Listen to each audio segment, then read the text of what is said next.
সম্প্রতি সামাজিক যোগাযোগ মাধ্যমে আলোচনায় আসা রাতে ঘোরাফেরা করা শিক্ষার্থীদের পুলিশে জিজ্ঞাসাবাদ নিয়ে মুখ খুললেন শিক্ষামন্ত্রী আনোমা এহসানুল হক মিলন। তিনি বলেছেন তার নির্দেশনা ছিল নিজ নির্বাচনী এলাকা চাঁদপুরের কচুয়ার জন্য, সারা দেশের জন্য নয়।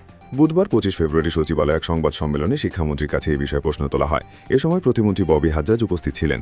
পুলিশ দিয়ে ছাত্রছাত্রীদের জিজ্ঞাসাবাদ করার বিষয়টা আসলে কি ছিল এমন প্রশ্নে শিক্ষামন্ত্রী হাসতে হাসতে বলেন, বিষয়টা আমি 1000 বার ন্যূনতম বলেছি। আমার নির্বাচনী এলাকায় আমরা যখন প্রচারণা করতাম তখন আমার কমিটমেন্ট ছিল, আমি কচুয়ার জন্য বারবার বলতাম, আমি যদি নির্বাচিত হই 12 তারিখ রাত 12টা 1 মিনিটে মাদক বন্ধ হতে হবে, ইফটিজিং বন্ধ হতে হবে, সন্ত্রাস বন্ধ হতে হবে, সারা রাত রাস্তাঘাটে ঘোরাঘুরি করা বন্ধ হতে হবে। এটা আমি 1000 বার বলেছি, বলে আসছি, এখনও বলছি।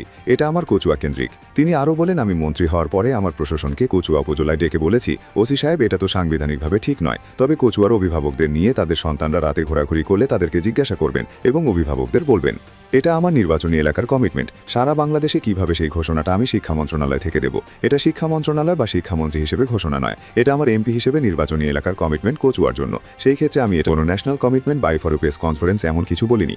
শিক্ষামন্ত্রী বলেন, পড়া টেবিলে আসতে হবে। বিশ্ববিদ্যালয়ের আঙিনায় আমরাও ছাত্র ছিলাম, আমরা সন্ধ্যার পরে পড়া টেবিলেই বসতাম। সেই গতানুগতিকভাবে যেভাবে আমরা শিখেছি সেভাবেই আমরা কথা বলবো, সেটাকে আমি অন্যভাবে দেখিনি।